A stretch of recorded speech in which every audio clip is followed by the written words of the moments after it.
Hey everyone, welcome to the lecture recording for Unit 5. This is on the reproductive systems and fetal growth. I hope that you're enjoying this class so far. This is the last unit that we're going to cover in human body systems.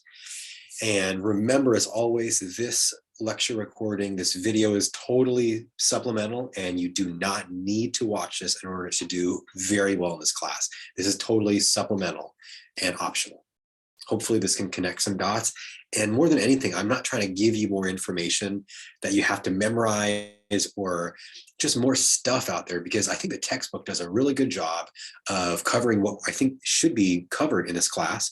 And I've actually specified exactly which textbook chapters and sections, like the subsections, point 2, point 3, point 4, etc., that I think you need to cover. And I've excluded the ones that I don't think that you need to learn. And so you'll notice that reproductive system and then the growth section, those are actually two different chapters in the textbook. And there's different, there's embryonic growth, fetal growth. There's other types of growth periods that are part of the growth periods of the baby during basically between the time that the egg has been fertilized until the time that the baby basically is born. But we are not covering some of the earlier stages, just the fetal stage, because that's where most of the anatomical changes happen. And that's where I think, from a medical perspective, that's where you're more likely to sort of have to use your knowledge in your future career, is something from the fetal stage. All right, so enough of my yapping. I'm going to screen share. Oh, and I will say one more thing. There's a lot to cover in this. And I'm not going to try to cover everything. Your textbook does a good job of that. I'm going to cover a few interesting points that may or may not be in the textbook, but generally speaking, it's really hard to cover this system because you have to talk about both male and female, and then the hormones and menstruation and all this stuff. And so I'm trying my hardest to distill this down into very few slides, although I did not do a good job. So I will try to make this quick, but also if you're here, I assume it's because you want to hear, you want to learn. And so bear with me if it takes a little bit longer than usual on this one. Okay. All right, so Unit 5. What we're going to talk about today, we're going to talk about the overview of the reproductive systems.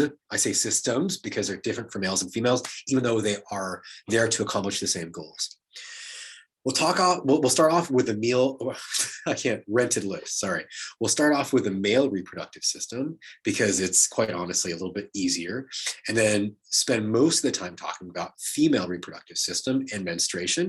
Then we'll talk about what happens if the egg is fertilized by a sperm, and then pregnancy, and then talk a little bit about fetal growth within the uterus, and then birth, and then end with some breastfeeding. I think that all these are, not every class goes into things like breastfeeding or the process of birth, but I think that it's really important. And, from a lot of different healthcare perspectives, I think this is something that it's important to at least appreciate what women go through.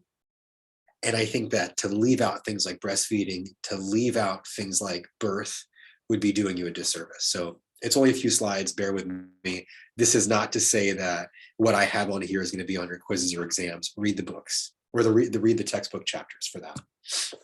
Okay, so a little brief background. Reproductive system, sometimes I call it systems, only because it's different for men and women, although you could also just call it reproductive system, is the one organ system a person can live without. You don't need it to live, right? A man can have the testes or the testicles removed and he will not die necessarily.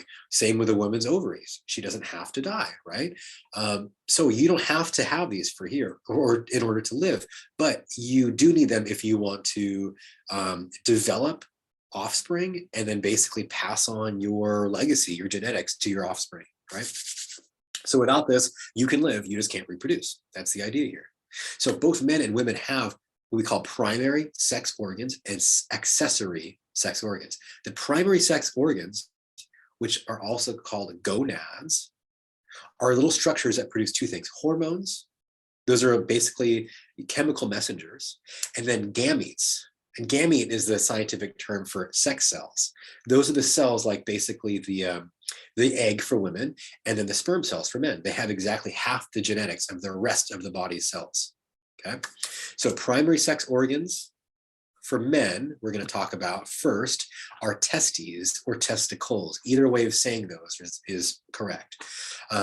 So men have two, a left and a right. They're on either side of the penis.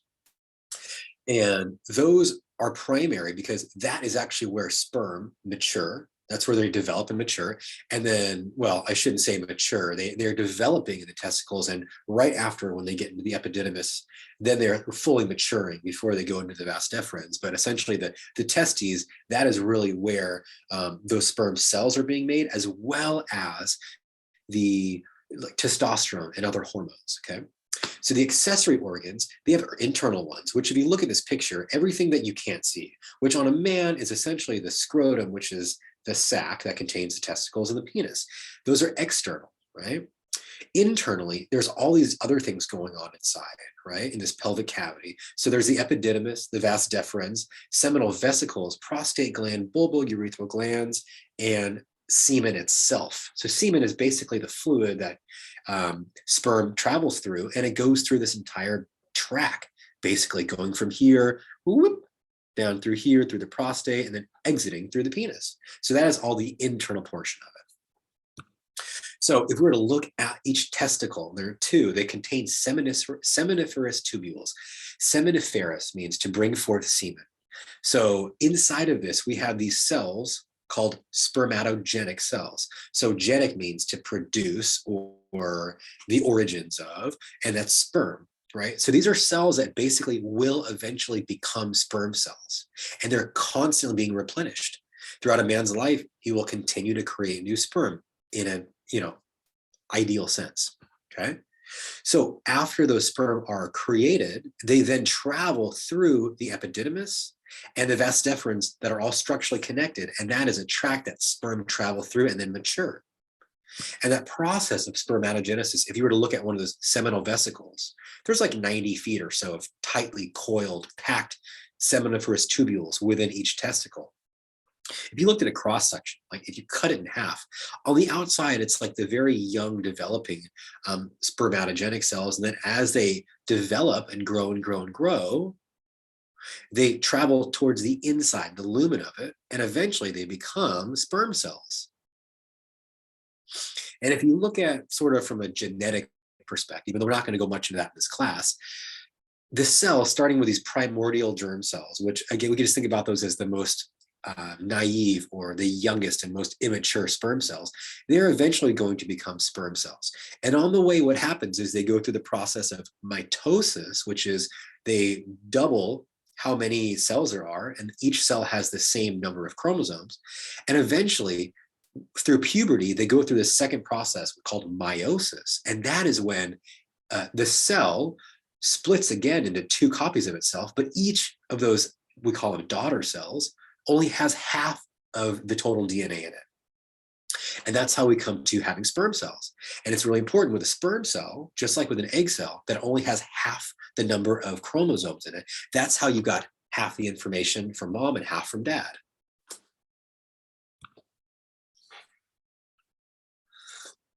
Now, as I said, the accessory organs is everything on the inside that you cannot see. And so it is important to realize that once the sperm has traveled from the testicle and epididymis and vas deferens, and now through some smooth muscle, as well as movements of the body and some chemicals, when a man ejaculates, basically semen, which is carrying sperm, semen is like fluid and some it's got some different fluids from like this, from the seminal vesicles and from the Cowper's fluid, and as well as the prostatic fluid from the prostate. It has different things inside of it to help keep the sperm alive.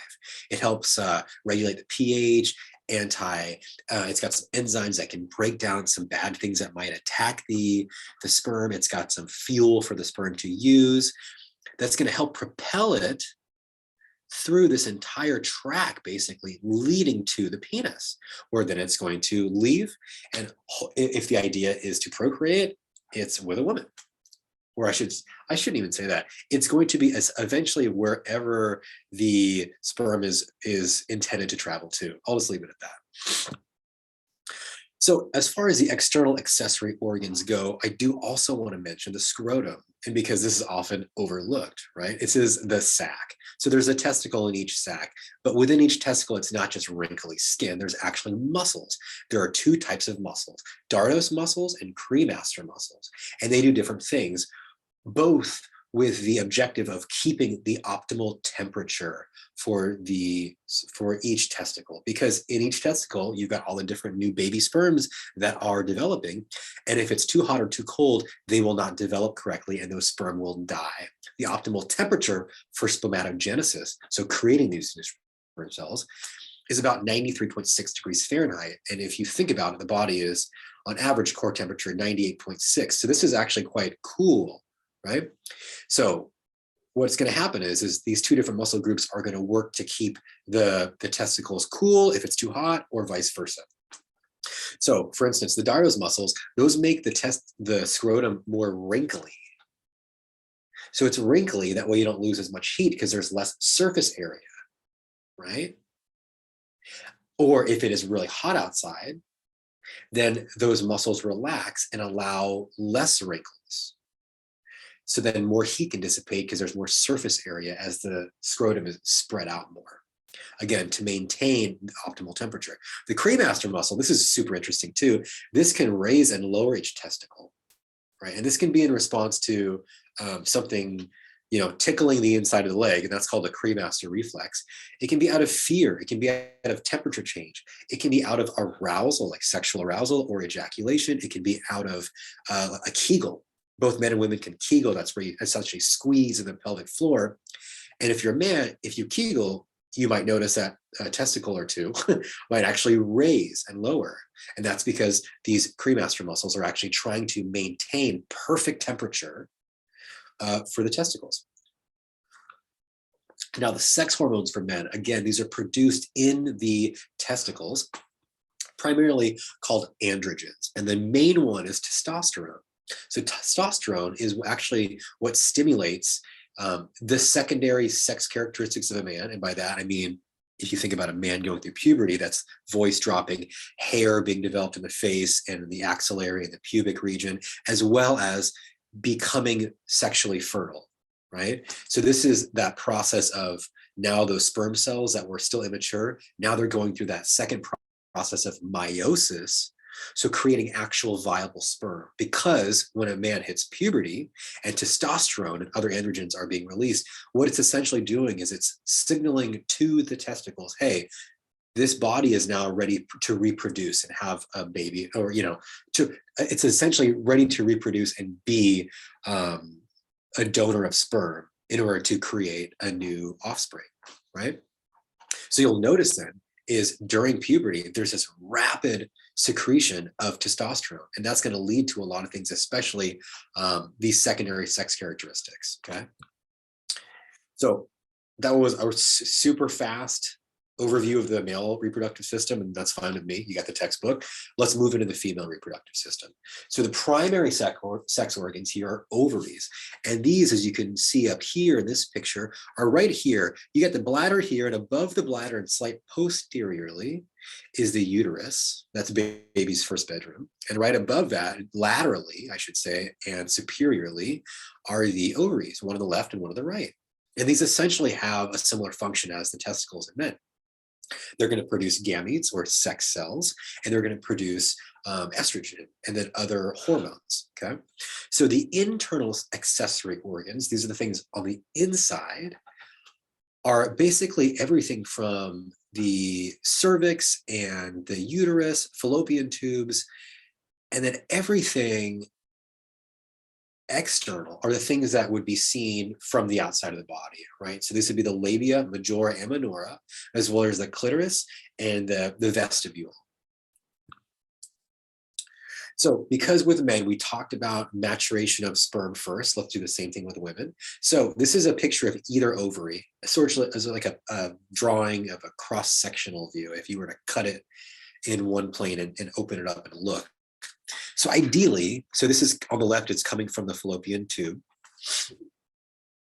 What's happening here is Actually, I shouldn't even say fallopian tube. This is actually just the connection to the uterus here, because the fallopian tube will actually be up here. So when an egg is ovulated, really quickly, it'll actually get caught in the distal ends of the uterine tube and then get pulled into the uterus. But what's happening here is that essentially there are these primordial cells, and it's kind of like those very immature sperm cells that are hanging out inside of each testicle. Except for a woman, there's a finite number of these. A woman is born with them, and as she gets older, she ovulates more and more, and there are less and less to pull from, right? So there's a finite number of egg cells or ovum, whereas there are an infinite, ideally, number of sperm cells in a man, okay? So with women, each month, what's happening is that, you know, until puberty, there is this somewhat of a maturation of some of these primordial follicles. And then when a woman is actually going through puberty, there are some more hormones that are going to be released that signal, okay, now we're ready for things like a full maturation of these follicles and as well as ovulation. Okay. And that is really where the menstrual cycle is going to pick back up. We'll talk about later, is basically as these cells develop, they become surrounded by these follicular cells and develop into this follicle, which is basically a future egg cell surrounded by some nourishing cells.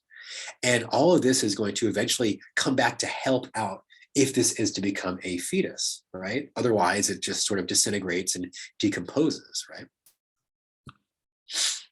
So the uterine tubes, as you can see on the left, this was just that structural connection back to the uterus.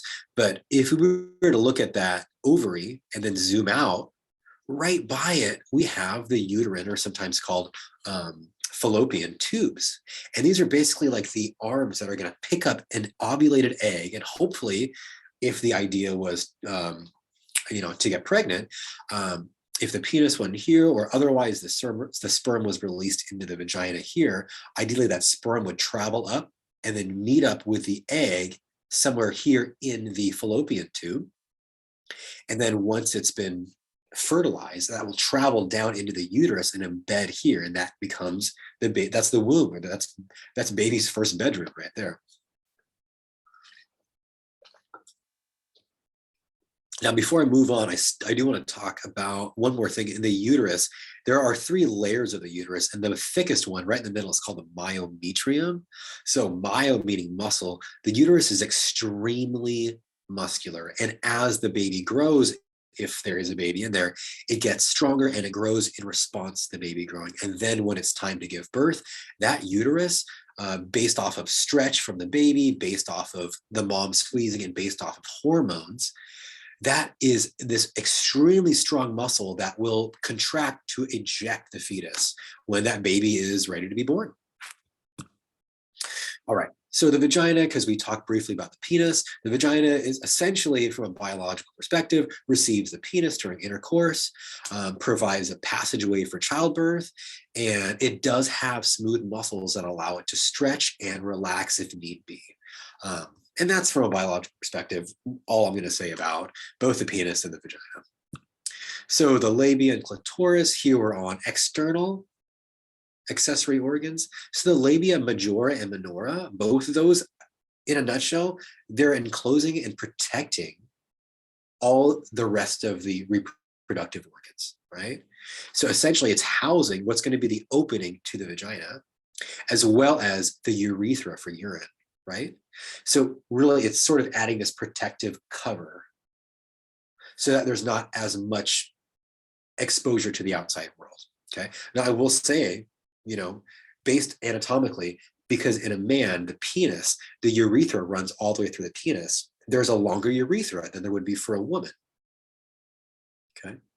So a bacterial infection, or I should just say a UTI, a uterine tract or a urinary tract infection, is more likely for a woman than a man, because anatomically a man has a longer urethra that bacteria or something else has to travel up in order to get into the bladder to infect it.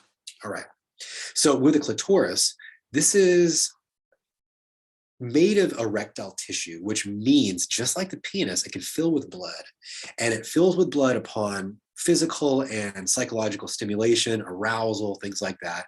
Whereas with a penis, blood fills up, and then basically the fact that blood is filled up and expanded the tissue, it cuts off blood from leaving the vein. So it causes the penis to be erect. With a woman, a similar thing happens with the clitoris, is that it's able to actually stay erect and engorge. And just like with the penis, sensory nerve fibers, the clitoris and the head, the glands of the penis, are both extremely sensitive. And so those are actually considered homologs, or this is like the clitoris is like the equivalent of the male's penis, or specifically the head of the penis. So female sex hormones, estrogen is the number one. As well, I should say really closely after is progesterone. It's arguably they are similarly important, but here's some roles of each of them. Whereas with men, testosterone was the secondary characteristics, androgens like testosterone are also present in women. And so those have a similar effect in terms of some of those secondary characteristics, like hair in the pubic region, axillary region, broadening of the hips and shoulders, which a lot of testosterone for a woman, I should say hypersecretion or too much of it, can lead to a really broadening of the shoulders and of the hips, because it just causes that sort of growth pattern. Now, with the menstrual cycle, this is really important for women. What this is this basically the monthly attempt, I should say, to reproduce, right? Every month, ideally after puberty, a woman is ovulating and releasing one egg in order for it to be potentially fertilized by a sperm, okay? And this is regular, reoccurring changes in the endometrium. Now, the endometrium is the inner layer of the uterus. And that is actually what's going to be shedding when a woman bleeds during menstruation. We'll look at that in the next slide.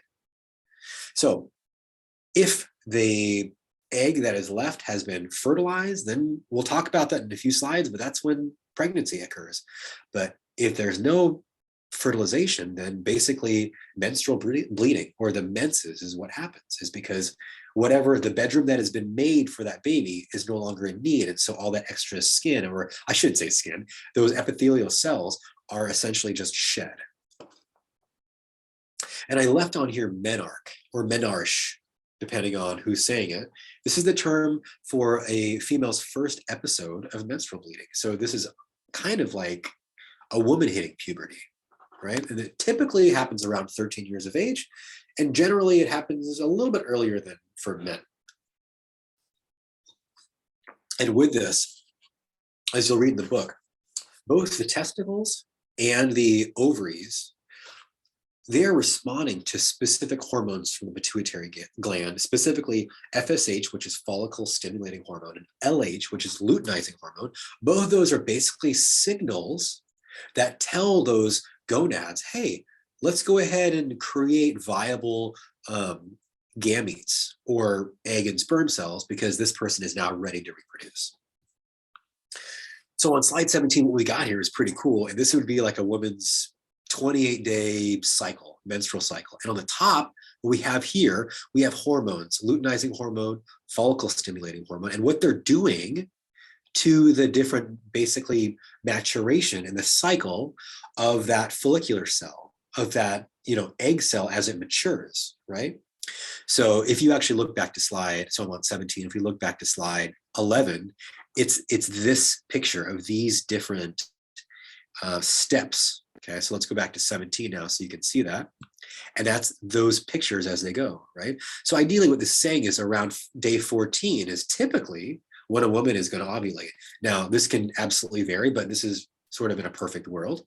Around day 14, the egg is ovulated from the follicular cells.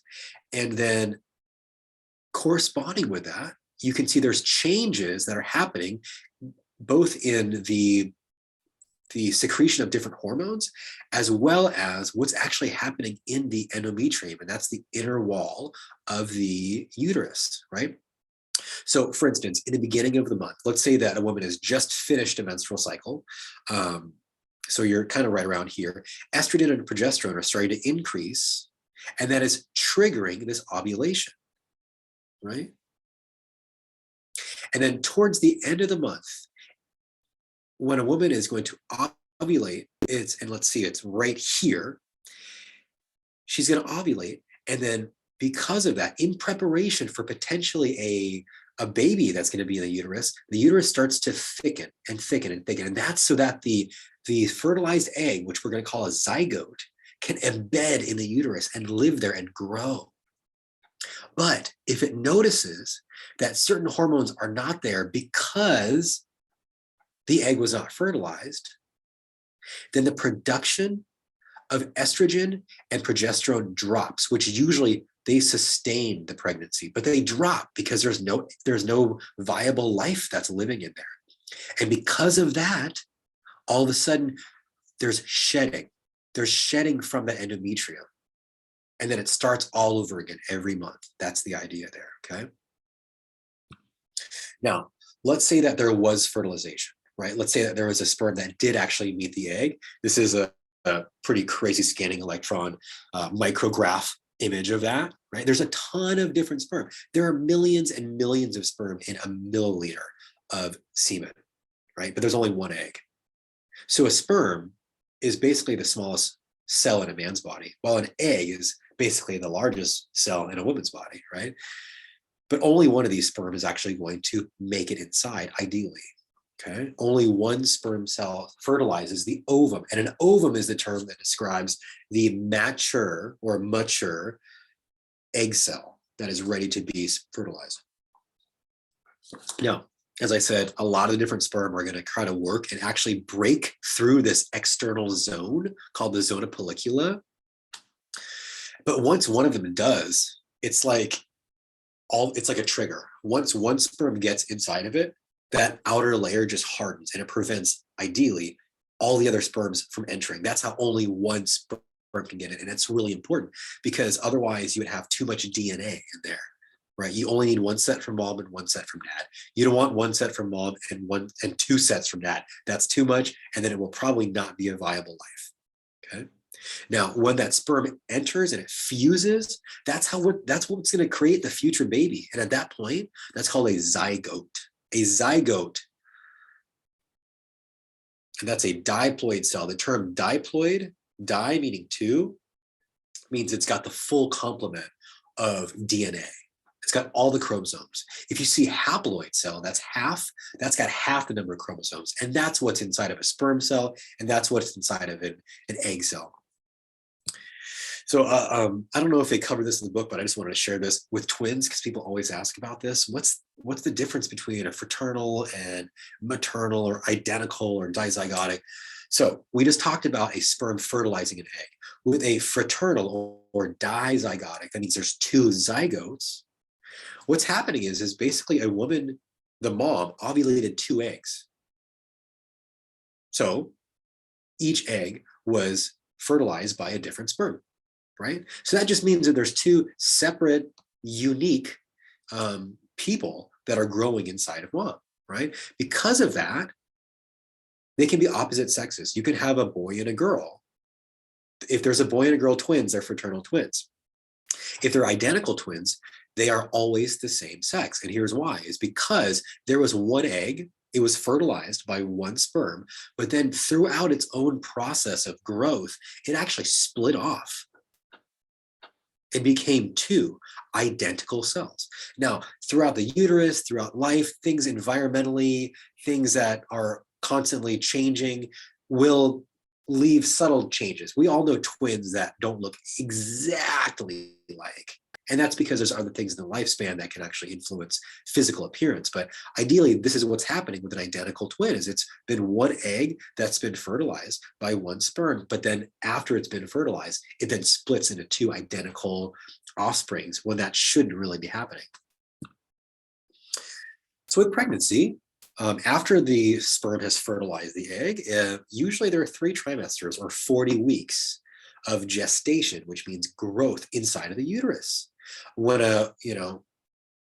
it gets to 40 weeks, that's called full term.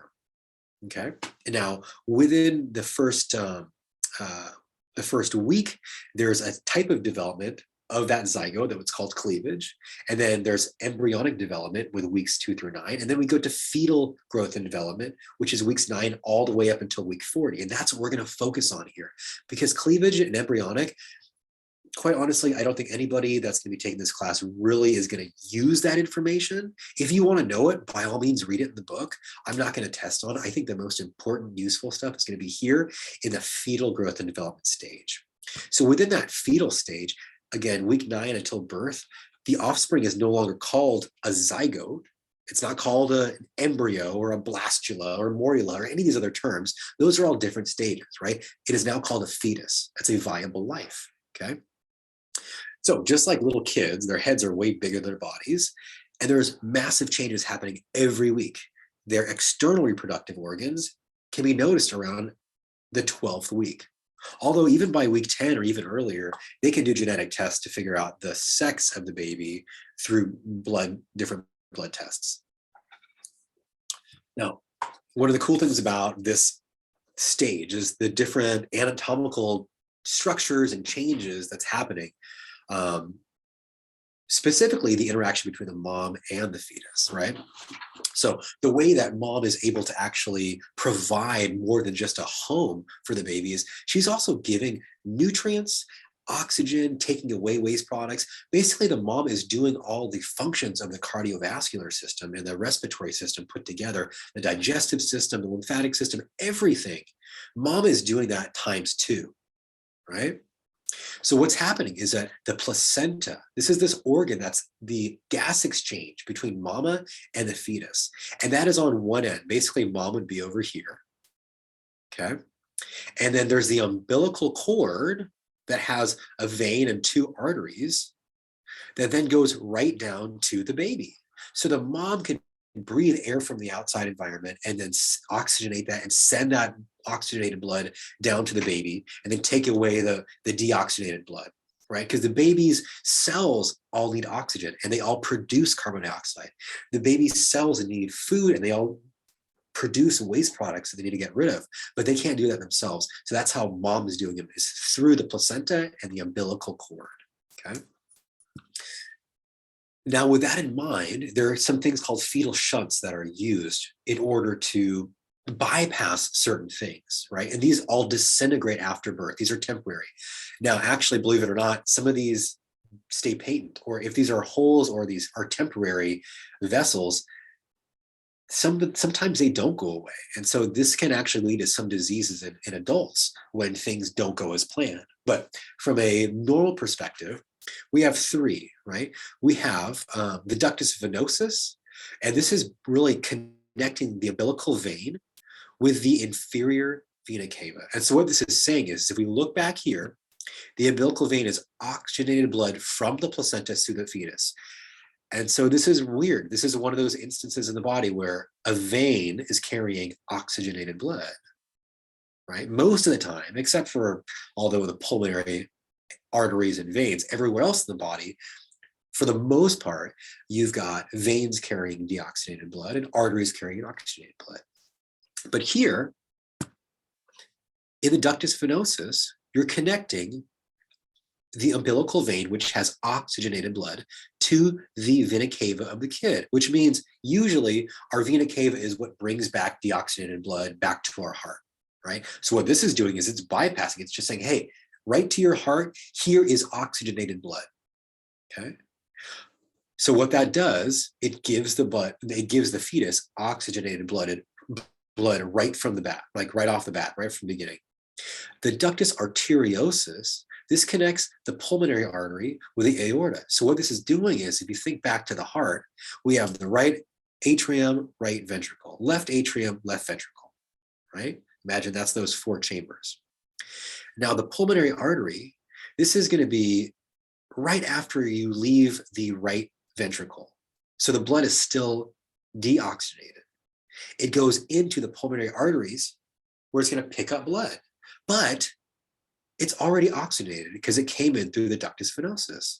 So then it doesn't even have to go through the lungs. What's happening is it's bypassing the lungs because you're creating a direct temporary connection between the pulmonary artery and the aorta. So blood leaves the right ventricle and basically goes right out of the aorta, which is the place where all the freshly oxygenated blood leaves the heart, leaves the left ventricle, and goes right to the rest of the body. So the takeaway is Basically, mama is giving oxygenated blood to the baby, and the baby is able to bypass the normal places. Like it doesn't have to go to the lungs, right? Now, I should say, though, that some of the blood does actually go to the lungs. It does go through the pulmonary artery and it goes through the lungs. And that's because it doesn't need to pick up oxygen from the lungs. It actually just needs to bring some blood and oxygen to the lungs, because we got to remember the lungs are actually made of living cells too. So they need oxygen and they need fuel and they need to get rid of waste stuff. And so there is still some blood that goes to that to actually feed those, okay? And lastly, the foramen ovale. This, I think, is the coolest. This is a little hole between the right and the left atrium. Now, usually there's a total disconnect between the two, right? Blood cannot pass back and forth between the two. Think about it. If blood didn't have to go down into a ventricle and just went right from the right atrium to the left atrium, it never picked up oxygen anywhere, right? It never went into the lungs. But again,